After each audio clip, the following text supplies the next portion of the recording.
તમામ મિત્રોને all the best. Gujarat police PSI ASI અને કોન્સ્ટેબલ મોક ટેસ્ટ નંબર 42। મિત્રો, કોઈપણ પ્રકારના સમયનો બગાડ કર્યા વગર શરૂ કરીએ આપણે પ્રશ્ન નંબર 1। નીચેના વિધાનોનો સત્ય જવાબ આપો। બરોબર છે, અહીંયા વિધાન આપવામાં આવે છે અને તેનો આપણે સત્ય જવાબ આપવાનો છે। બરોબર છે, તો આપણે જોઈએ વિધાન નંબર 1। સાંચીનો સ્તૂપ મૌર્ય યુગમાં રચાયેલ છે, તે ઉત્તર પ્રદેશમાં આવેલ છે। વિધાન નંબર 2। સાંચીનો અસલ સ્તૂપ ઈંટોનો બનેલો હતો, તે હાલના સ્તૂપ કરતાં કદમાં અડધો હતો। વિધાન નંબર 3। આ બૌદ્ધ સ્તૂપ સ્થાપત્ય કલાનો અમૂલ્ય સ્થાપત્ય છે। બરોબર છે, તો અહીંયા પ્રશ્નનો જવાબ આવશે સી।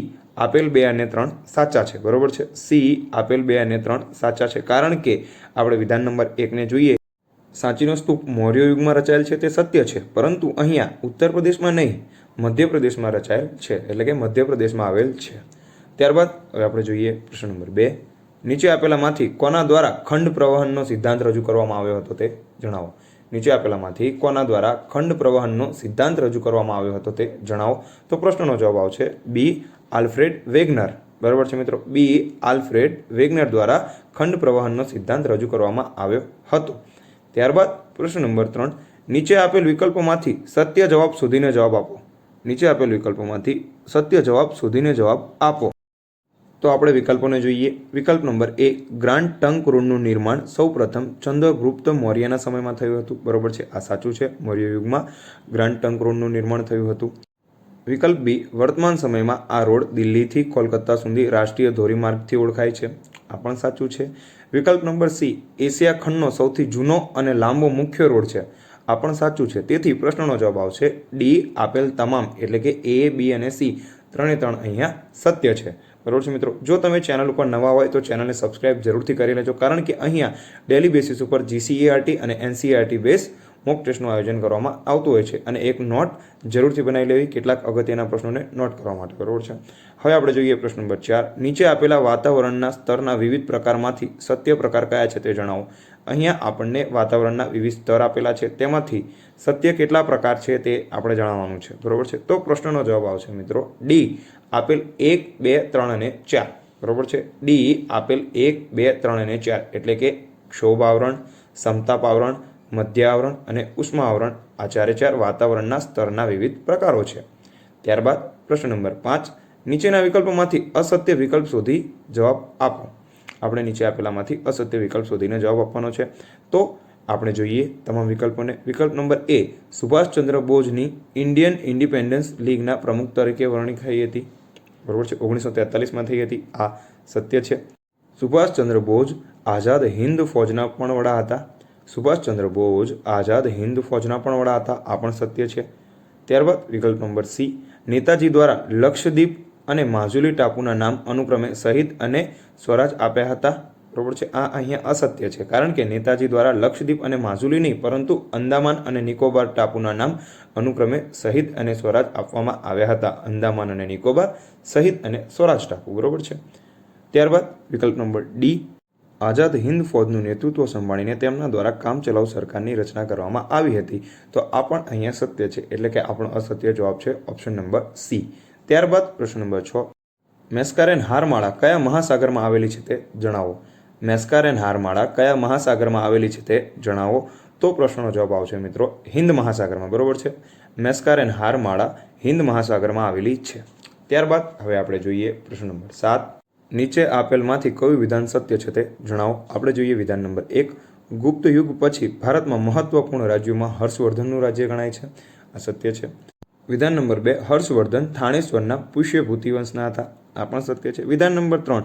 પ્રભાકર વર્ધનના પુત્ર રાજ્યવર્ધન અને હર્ષવર્ધન હતા, આ પણ સત્ય છે। તેથી પ્રશ્નનો જવાબ આવશે ડી આપેલ તમામ સત્ય છે। બરોબર છે। પ્રશ્ન નંબર 8। નીચેનામાંથી વડાલી તાલુકો કયા જિલ્લામાં આવેલ છે તે જણાવો। નીચેનામાંથી વડાલી તાલુકો કયા જિલ્લામાં આવેલ છે તે જણાવો। વડાલી તાલુકો સાબરકાંઠા જિલ્લામાં આવેલ છે, અને સાબરકાંઠા જિલ્લામાં કુલ 8 તાલુકાઓ આવેલા છે, અને સાબરકાંઠા જિલ્લાનું મુખ્ય મથક હિંમતનગર છે। ત્યારબાદ પ્રશ્ન નંબર 9। કાદંબરી જે સંસ્કૃત સાહિત્યનો મહાન ગ્રંથ છે તે કોના દ્વારા રચવામાં આવ્યો હતો। કાદંબરી સંસ્કૃત સાહિત્યનો મહાન ગ્રંથ કોના દ્વારા રચવામાં આવ્યો હતો। તો પ્રશ્નનો જવાબ આવશે કવિ બાણભટ્ટ। બરોબર છે, એ કવિ બાણભટ્ટ દ્વારા કાદંબરી સંસ્કૃત સાહિત્યનો મહાન ગ્રંથ રચવામાં આવ્યો હતો। ત્યારબાદ પ્રશ્ન નંબર 10। નીચે આપેલ માહિતી અનુસાર જવાબ આપો। મિત્રો, અહીંયા પાકની માહિતી આપવામાં આવી છે, એ માહિતી પરથી આપણે જણાવવાનું છે કે આ માહિતી કયા પાકની છે। તો માહિતીને આપણે જોઈએ। ગરમ અને ભેજવાળી આબોહવા જોઈએ. ગરમ અને ભેજવાળી આબોહવા જોઈએ. વધુ વરસાદવાળા વિસ્તારોમાં બાગાયતી ખેતી કરવામાં આવે છે. વધુ વરસાદવાળા વિસ્તારમાં આ બાગાયતી ખેતી કરવામાં આવે છે. લેટેક્સ કુળના વૃક્ષમાંથી તૈયાર થાય છે. લેટેક્સ કુળના વૃક્ષમાંથી તૈયાર થાય છે. વિશ્વમાં મલેશિયા પ્રથમ નંબરે છે. વિશ્વમાં મલેશિયા પ્રથમ નંબરે છે. ભારતનો મુખ્ય ઉત્પાદક દેશોમાં સમાવેશ થાય છે. ભારતમાં કેરળ, તામિલનાડુ, કર્ણાટક, આસામ અને ત્રિપુરા ઉત્પાદન કરતા મુખ્ય રાજ્યો છે. બરાબર છે. તો આ પરથી પ્રશ્નનો જવાબ આવે બી, રબર. બરાબર છે મિત્રો. અહીંયા રબરના પાક વિશેની માહિતી આપવામાં આવી છે. પ્રશ્ન નંબર 11. કોંગ્રેસની સ્થાપના સમયે એટલે કે ઈસવીસન 1885માં ભારતમાં વાયસરોય પદ પર કયા અંગ્રેજ અધિકારી હતા તે જણાવો. કોંગ્રેસની સ્થાપના સમયે આપણને અહીંયા સાલવારી આપવામાં આવી છે. ઈસવીસન 1885માં ભારતમાં વાયસરોય પદ પર કયા અંગ્રેજ અધિકારી હતા તે જણાવો. તો પ્રશ્નનો જવાબ આવશે ડી, ડફરીન. બરોબર છે. કોંગ્રેસની સ્થાપના સમયે ભારતમાં અંગ્રેજ અધિકારી ડફરીન હતા કે જે વાયસરોય હતા. પ્રશ્ન નંબર 12. ભારત સરકાર દ્વારા ભારતીય વન્યજીવ માટે બોર્ડની રચના ક્યારે કરવામાં આવી હતી? ભારત સરકાર દ્વારા ભારતીય વન્યજીવો માટે બોર્ડની રચના ક્યારે કરવામાં આવી હતી? તો ઈસવીસન 1952. બી, ઈસવીસન 1952માં ભારત સરકાર દ્વારા ભારતીય વન્યજીવો માટે બોર્ડની રચના કરવામાં આવી હતી. બી, ઈસવીસન 1952 ભારતીય વન્યજીવો માટે બોર્ડની રચના. ત્યારબાદ પ્રશ્ન નંબર 13. નીચેના વિકલ્પોમાંથી સત્ય વિકલ્પનો જવાબ આપો. નીચેના વિકલ્પોમાંથી સત્ય વિકલ્પનો જવાબ આપો. બરોબર છે. તો આપણે જોઈએ વિકલ્પ નંબર એ. ગુજરાતમાં મૈત્રક વંશની રાજધાની વલભી હતી. ગુજરાતમાં મૈત્રક વંશની રાજધાની વલભી હતી. આ સત્ય છે. વિકલ્પ નંબર બી.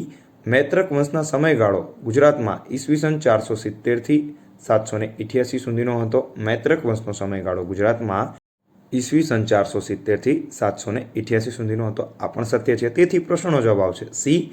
એ અને બી બંને સત્ય છે. સી આપેલ એ અને બી બંને સત્ય છે. બરોબર છે. ત્યારબાદ પ્રશ્ન નંબર 14. ખૂબ જ સરળ પ્રશ્ન છે મિત્રો. નીચે આપેલ રાજધાની અને તેના જોડકામાંથી અસત્ય ઉત્તર શોધો અને જવાબ આપો. બરોબર છે મિત્રો. તો પ્રશ્નનો જવાબ આવશે સી, સિક્કિમ. બરોબર છે. સિક્કિમની રાજધાની ઇમ્ફાલ નહીં પરંતુ ગંગટોક છે. સિક્કિમની રાજધાની ગંગટોક. તે સિવાય બિહારની રાજધાની પટના, ઉત્તર પ્રદેશની રાજધાની લખનઉ અને ઝારખંડની રાજધાની રાંચી. આ તમામે તમામ સત્ય છે. પ્રશ્ન નંબર 15. લોકાયુક્તની નિમણૂક કોના દ્વારા કરવામાં આવે છે? લોકાયુક્તની નિમણૂક કોના દ્વારા કરવામાં આવે છે? પ્રશ્નનો જવાબ આવે બી, રાજ્યપાલ દ્વારા. બરોબર છે મિત્રો. પસંદગી સમિતિના આધારે રાજ્યપાલ દ્વારા લોકાયુક્તની નિમણૂક કરવામાં આવે છે. પસંદગી સમિતિની આધારે રાજ્યપાલ દ્વારા લોકાયુક્તની નિમણૂક કરવામાં આવે છે. ત્યારબાદ હવે આપણે જોઈએ પ્રશ્ન નંબર 16.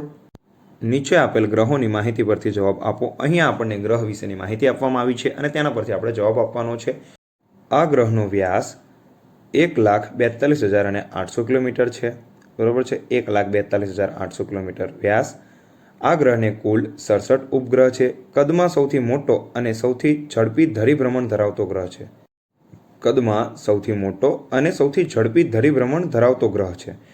આ ગ્રહનું બંધારણ સૂર્યના વાતાવરણને મળતું આવે છે. આ ગ્રહનું બંધારણ સૂર્યના વાતાવરણને મળતું આવે છે. બરોબર છે મિત્રો. તો આ કયો ગ્રહ છે? તો એ ગુરુ. આ તમામ માહિતી ગુરુ ગ્રહની છે. બરાબર છે. આ તમામ માહિતી ગુરુ ગ્રહની છે. ત્યારબાદ પ્રશ્ન નંબર 17. ભૂકંપ માટે સૌથી વિનાશકારી મોજા કયા છે તે જણાવો. ભૂકંપ માટે સૌથી વિનાશકારી મોજા કયા છે તે જણાવો. તો એ પૃષ્ઠીય મોજા. બરોબર છે મિત્રો. ભૂકંપ માટે સૌથી વિનાશકારી મોજા છે એ પૃષ્ઠીય મોજા. બરોબર છે. ત્યારબાદ પ્રશ્ન નંબર 18. આંતરરાષ્ટ્રીય ભ્રષ્ટાચાર વિરોધ દિવસ ક્યારે ઉજવવામાં આવે છે? આંતરરાષ્ટ્રીય ભ્રષ્ટાચાર વિરોધ દિવસ ક્યારે ઉજવવામાં આવે છે? તો એ 9 ડિસેમ્બરના રોજ. બરોબર છે મિત્રો. એ 9 ડિસેમ્બરના રોજ આંતરરાષ્ટ્રીય ભ્રષ્ટાચાર વિરોધી દિવસ ઉજવવામાં આવે છે.